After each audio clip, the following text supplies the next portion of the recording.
आमाराइट ग्रीष्मकालीन परियोजना कक्षा 11वीं और 12वीं कक्षा के लिए है ये। प्रश्न क्रमांक 1, शासन की लाभप्रद योजना का आंकलन अपने गांव या शहर में जो लागू हो उसके बारे में लिखना है। क्रमांक, योजना का नाम, आपके गांव मोहल्ले में कितने लोग लाभान्वित हुए हैं, योजना से क्या परिवर्तन आया, योजना के बेहतर कार्य हेतु आपके सुझाव। तो चलिए देखते हैं दोस्तों। पहला जो है नरवा गरवा घुरवा बारी, ये योजना का नाम है। आपके गांव मोहल्ले के कितने लोग लाभान्वित हुए, तो हमारे गांव में कोई लाभान्वित नहीं हुआ है। दोस्तों, आप अपने गांव में आपके जो सरपंच है या फिर सचिव, उनसे संपर्क कर उनसे जानकारी प्राप्त करके ही ये सही भरिएगा। योजना से क्या परिवर्तन आया और यहाँ पर अपना सुझाव देना है, और इसके बाद योजना के बेहतर कार्य हेतु आपके सुझाव। योजना को सभी ज़रूरतमंद लोगों तक पहुँचाए, यही हमारा सुझाव है। नेक्स्ट है योजना का नाम मुख्यमंत्री सुपोषण अभियान। इसके तहत 15 से 20 बच्चों को फायदा हुआ है। छोटे बच्चे का शारीरिक विकास हुआ, पौष्टिक खाद्य पदार्थ में उच्च गुणवत्ता बढ़ी है। उसे और अच्छा से पौष्टिक खाद्य पदार्थ वितरण के लिए हम अपना सुझाव देना चाहेंगे। तीसरा है गोधन न्याय योजना। इसके अंतर्गत मुझे कोई जानकारी नहीं है मेरे गांव में, तो मैं ब्लैंक छोड़ दिया हूं। आप इसके बारे में भी जानकारी प्राप्त करके इसको फिल कीजिए। पशुधन का उपयोग एवं पशुपालन को बढ़ावा, अच्छे नस्ल के पशुओं के बारे में जानकारी दें एवं परीक्षण के साथ प्रोत्साहन राशि देना चाहिए। चौथा है डॉक्टर खूबचंद बघेल स्वास्थ्य योजना। इसके अंतर्गत दोस्तों स्वास्थ्य सेवाएं दी जा रही है। इससे लोग लाभान्वित हुए होंगे, लेकिन मुझे इसके बारे में जानकारी नहीं है, तो इसे मैं ब्लैंक छोड़ दिया हूँ। आप इसके बारे में भी जानकारी प्राप्त करके सही भर लीजिएगा। सफाई और दवाई समय पर मिले, और जो मरीज है उसके साथ नर्स डॉक्टर है उनका व्यवहार अच्छा रहना चाहिए, अच्छा बर्ताव किया जाए, यही हमारा सुझाव है। और पांचवा है दोस्तों बिजली हाफ योजना। फिलहाल इसके बारे में भी हमारे गांव में तो यही शिकायत रहती है कि बिजली हाफ हुआ है, पर ज्यों का त्यों आ रहा है, तो हो सकता है रीडिंग लेने में परेशानी हो। इसलिए हमारा जो सुझाव है बिल का सही रीडिंग लिया जाए। गांव में बिजली अक्सर चली जाती है, इस समस्या को दूर करें। छठवा है मोर छत मोर बिजली। ये हमारे क्षेत्र में लागू नहीं है अभी। शासन द्वारा अधिक से अधिक इच्छुक लोगों के घरों में सोलर लाइट लगवाएं। सातवां है मिनी माता अमृत धारा न्याय योजना। यह योजना भी हमारे यहाँ लागू नहीं है अभी। इसे प्रत्येक गांव में लागू करना चाहिए, यही हमारा सुझाव है। और इसके बाद पढ़ाई तुहर द्वार योजना। इसके अंदर जितने भी स्कूली बच्चे हैं ऑनलाइन क्लास अटेंड किए हैं, तो संख्या हम लिख दिए हैं 200 बच्चे लाभान्वित हुए हैं। सभी बच्चे ऑनलाइन पढ़ाई किए। जो बच्चे हैं स्कूली बच्चे, उन्हें मोबाइल और इंटरनेट के बारे में जानने और सीखने का मौका मिला। मोबाइल नेटवर्क की समस्या, हमारा जो सुझाव है, जो मोबाइल नेटवर्क है हमारे क्षेत्र में अच्छे से नहीं होता है, तो मोबाइल नेटवर्क की जो समस्या है उसे दूर करें। गरीब बच्चों को मोबाइल वितरण करें। शासन द्वारा फर्जी या फिर फालतू गलत कंटेंट वाले वेबसाइट या फिर ऐप है उसको पूर्णतः प्रतिबंधित करें। उन पर बैन लगा दिया जाए, यही हमारा सुझाव है। अब दूसरे नंबर का प्रश्न है आपके गांव की जनगणना, इसके बारे में लिखना है हमें। तो आप अपने गांव की बारे में लिखेंगे क्रमांक, कुल परिवार की संख्या, परिवार की कुल सदस्यों की संख्या, कृषक परिवारों की संख्या, शासकीय नौकरी वालों परिवारों की संख्या, व्यवसाय करने वाले परिवारों की संख्या, मजदूरी करने वाले परिवारों की संख्या। आपके जो गांव के सरपंच या फिर सचिव हैं उनसे जानकारी प्राप्त करके आप ये डाटा फिल कर सकते हैं। और बिल्कुल आप सही सही भरिएगा, जानकारी लेने के बाद ही भरिएगा। मैं अपने गांव के हिसाब से यहाँ पर जनसंख्या डाल दिया हूँ। इसके बाद दोस्तों तीसरा नंबर प्रश्न है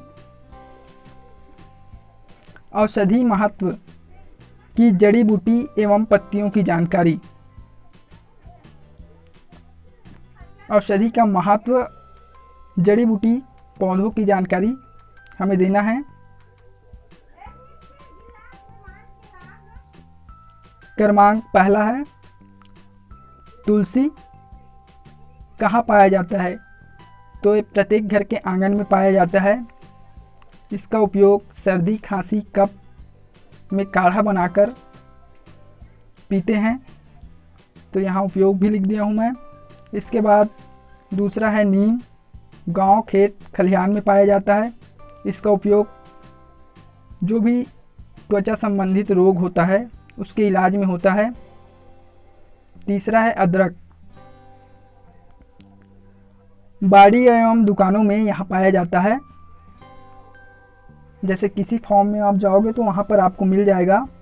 इससे बात, कफ, सर्दी, खांसी रोग दूर करने में शक्तिवर्धक औषधि के रूप में, जैसे अदरक को सुखाकर ही सोड बनाया जाता है, तो शक्तिवर्धक औषधि के रूप में इसका उपयोग किया जाता है। हल्दी, गांव व दुकान में उपलब्ध होता है। ये हल्दी में पोषक तत्वों की मात्रा पाई जाती है जो शरीर के लाभदायक होता है। हमारे इम्यूनिटी सिस्टम को भी यहाँ बढ़ाने का कार्य करता है। पांचवा है करेला, करेला बाड़ी में मिल जाता है या फिर सब्जी मंडी में। इससे शुगर के इलाज में भी लाभप्रद होता है। छठवा है हर्रा, यहाँ जंगलों में पाया जाता है। इसका उपयोग सर्दी खांसी दूर करने में, त्रिफला चूर्ण बनाने में और पाचन क्रिया में सहायक होता है दोस्तों। सातवां है गिलोय, यहाँ घरों में पाया जाता है। आप किसी केंद्र या फिर नर्सरी में भी इसे प्राप्त कर सकते हैं। इससे रोग प्रतिरोधक क्षमता बढ़ती है। इसका काढ़ा बना करके आप पी सकते हो। इसके तने का काढ़ा बनाकर पीना चाहिए। पत्थर चट्टा, यहाँ घरों में, नर्सरी में मिल जाता है आसानी से। यहाँ त्वचा संबंधित रोग दूर करने में सहायक होता है। जैसे कहीं पर घाव हो गया तो उस पर आप तेल लगाकर थोड़ा आग के सामने रख करके पत्ते को आंच दिखाकर उस घाव पे लगाओगे तो घाव आराम आ जाता है दोस्तों। नौवां है भुलिन, जंगल में, पहाड़ी क्षेत्रों में। इससे सर्दी, बुखार, टाइफाइड जैसे रोग दूर हो जाते हैं इसका काढ़ा बनाकर पीने से। 10वां है आंवला, नींबू, संतरा, खेतों में, जंगलों में, बगीचों में यहाँ पाया जाता है। इसमें विटामिन सी भरपूर मात्रा में पाया जाता है। यहाँ आँख की रोशनी बढ़ाने में भी सहायक होता है और हमारे शरीर के लिए फायदेमंद है। प्रश्न चौथा, किन्हीं 10 देशों की मुद्रा के नाम लिखें। देश का नाम है भारत। हमारे देश की मुद्रा है रुपया। भारतीय मुद्रा रुपए में मूल्य। भारत का 1 रुपया के बराबर ही होता है। दूसरा देश है जापान। जापान की मुद्रा है येन। 1 येन बराबर 0.67 रुपया होता है। 0.67 ना पढ़ के हम 6 इस प्रकार से पढ़ते हैं। तीसरा है अमेरिका।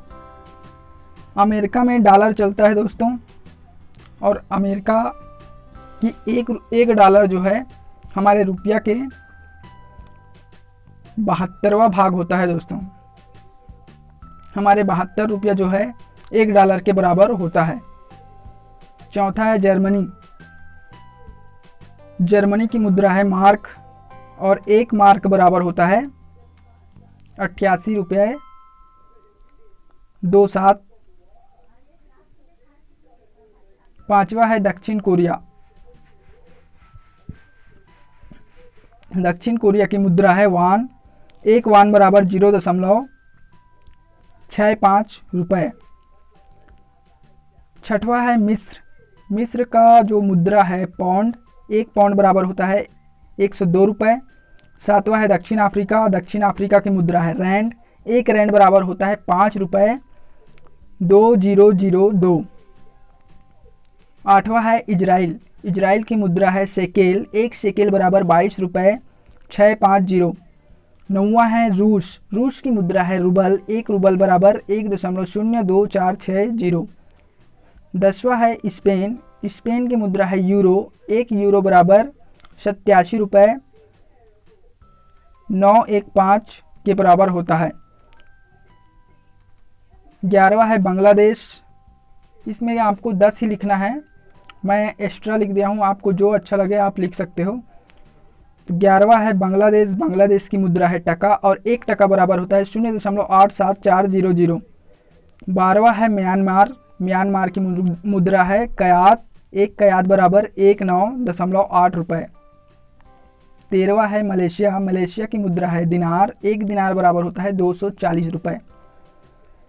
हमारे 240 रुपये के बराबर 1 दिनार होता है। सऊदी अरब। सऊदी अरब की मुद्रा है रियाल। रियाल 1 रियाल बराबर होता है 19 रुपये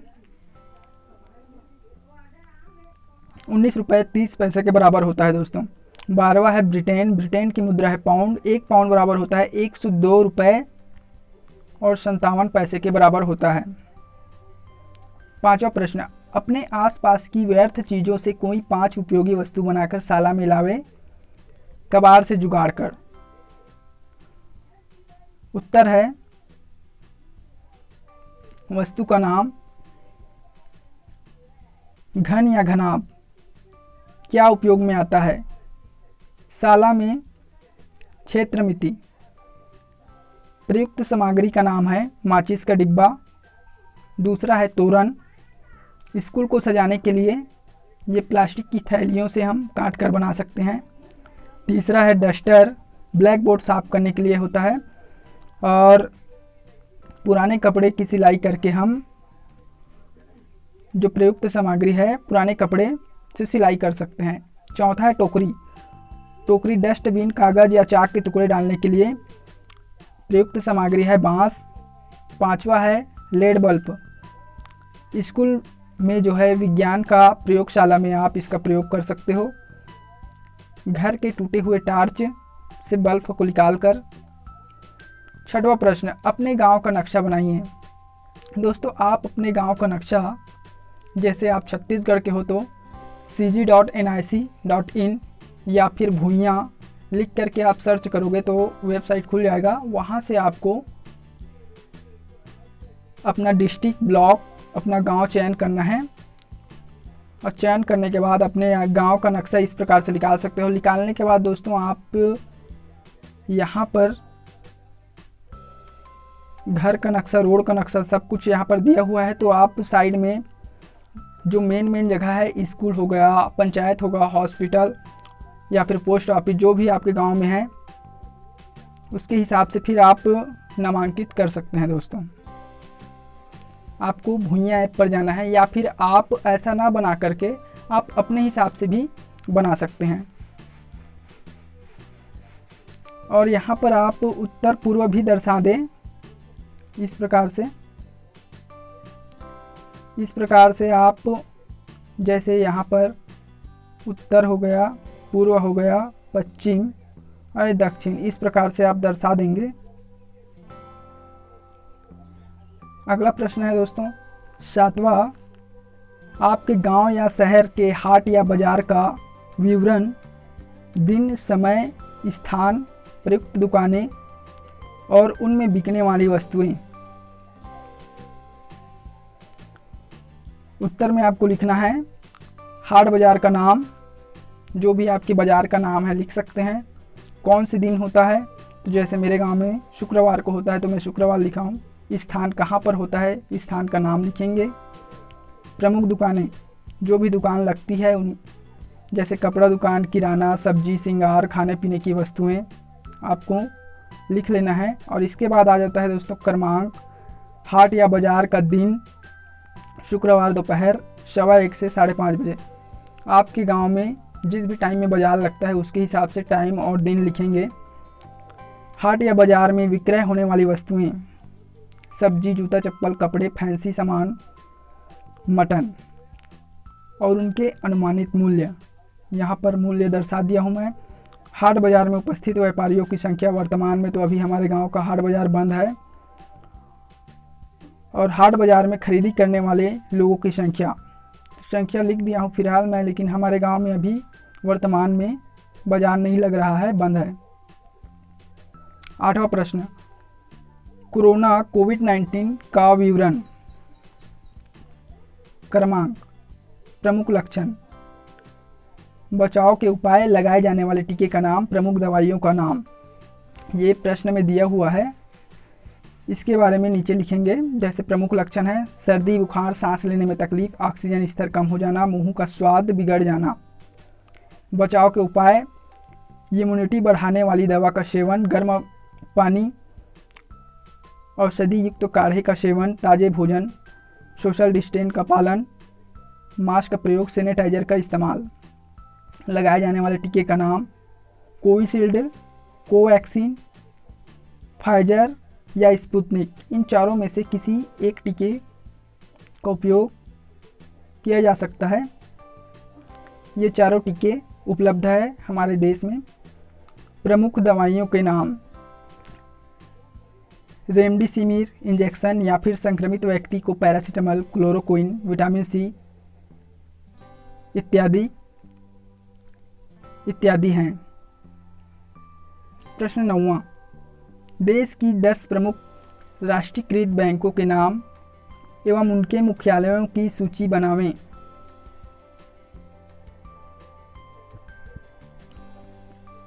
बैंक का नाम इलाहाबाद बैंक, इसका मुख्यालय है कोलकाता में। आंध्रा बैंक कोलकाता, आंध्रा बैंक हैदराबाद में है।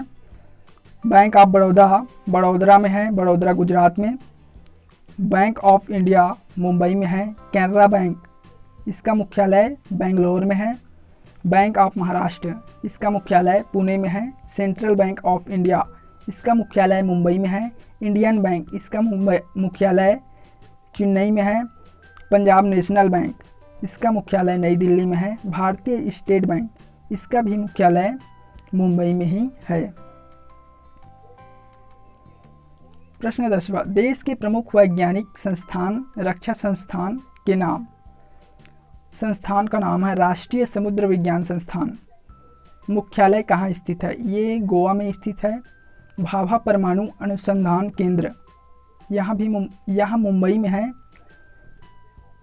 राष्ट्रीय समुद्र विज्ञान संस्थान गोवा में है। भाभा परमाणु अनुसंधान केंद्र मुंबई में है। इंदिरा गांधी परमाणु अनुसंधान केंद्र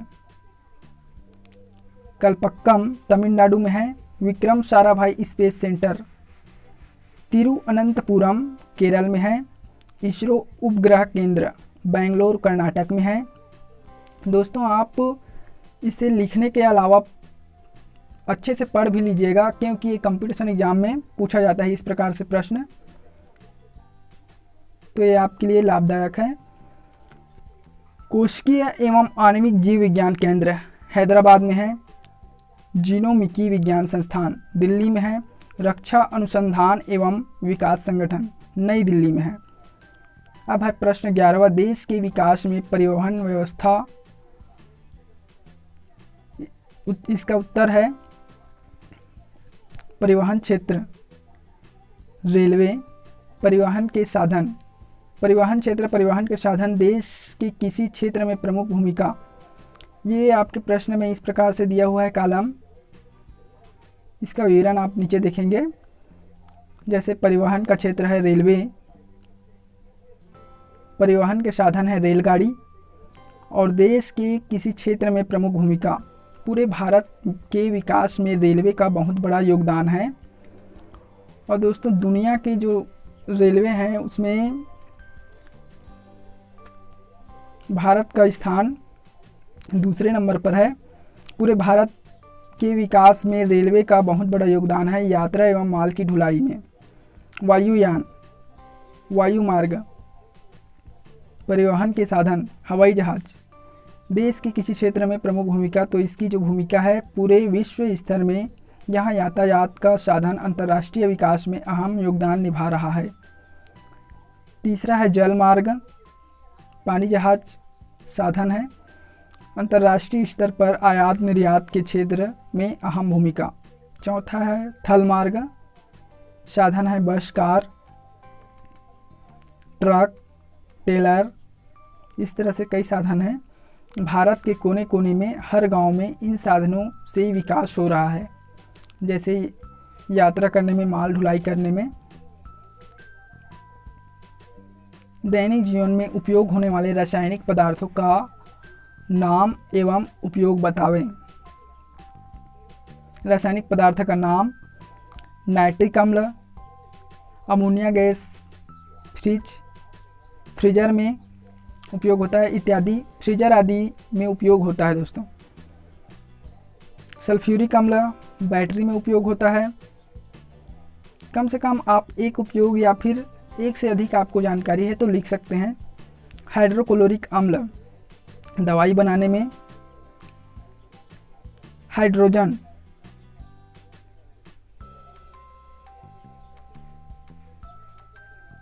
परऑक्साइड दवाई बनाने में।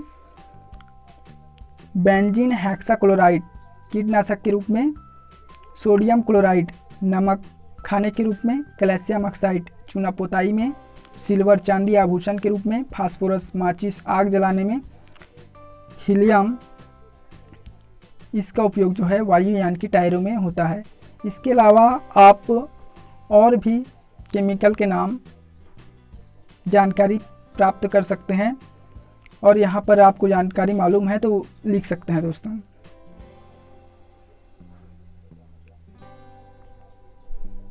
जैसे सिंदूर कौन से केमिकल का बनता है, कई प्रकार के जो है, जैसे लिपस्टिक कौन से केमिकल से बनाया जाता है। इस प्रकार से बहुत सारे केमिकल के नाम हैं, आप पता कर सकते हैं, उनके बारे में भी जानकारी प्राप्त कर सकते हैं। प्रश्न 13, हिंदी या अंग्रेजी भाषा में अपनी कल्पना से ऐसी कहानी बनाएं जो हाथ से बनाए चित्र, प्रिंटेड पेपर कटिंग इत्यादि का उपयोग किया गया हो। तो आप इस प्रकार से बना सकते हैं, इस तरह से। प्रश्न 14, जिला में संचालित शासकीय योजनाओं की जानकारी निम्नानुसार देवें।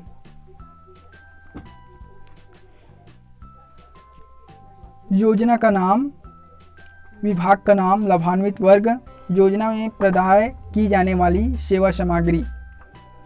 ये प्रश्न में दिया हुआ है, इसका विवरण इस प्रकार से है। जैसे पहला है पढ़ाई तुहर द्वार योजना, विभाग का नाम है स्कूल शिक्षा विभाग, छत्तीसगढ़ मंत्रालय।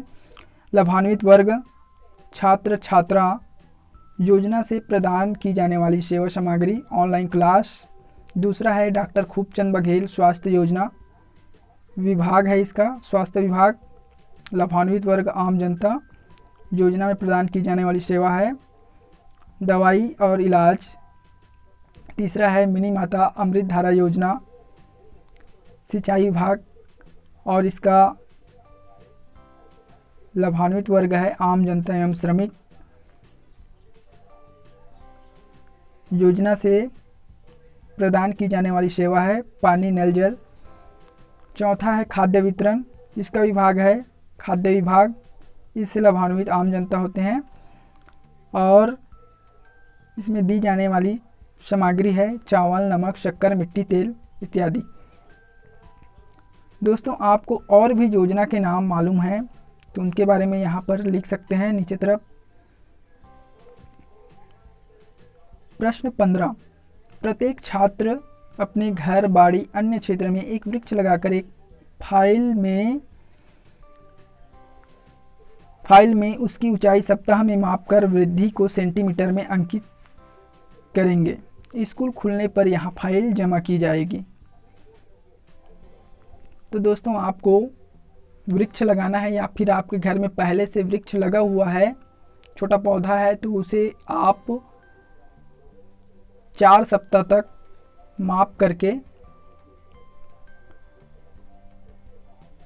जो भी सेंटीमीटर या फिर फीट में आप नापेंगे उसको आप दर्शाएंगे इस प्रकार से। आपको ऊंचाई लिखना है और जो भी पौधा है उसका नाम लिखना है। और दोस्तों अपने फाइल में चित्र वगैरह भी बना लेना है अच्छे से। इस प्रकार से आपको जो 10वीं कक्षा के छात्र हैं जिनका जनरल प्रमोशन हुआ है, 11वीं क्लास में चले गए हैं, और जो 11वीं क्लास के छात्र हैं उनका भी जनरल प्रमोशन हुआ है, जो 12वीं कक्षा में चले गए हैं, वे इस प्रयोजना को करेंगे। यहाँ इसका जो नंबर है दोस्तों आपके जो मेन एग्ज़ाम है उस पर जोड़ा जाएगा, तो आप ये अवश्य करिएगा। वीडियो देखने के लिए बहुत बहुत धन्यवाद दोस्तों।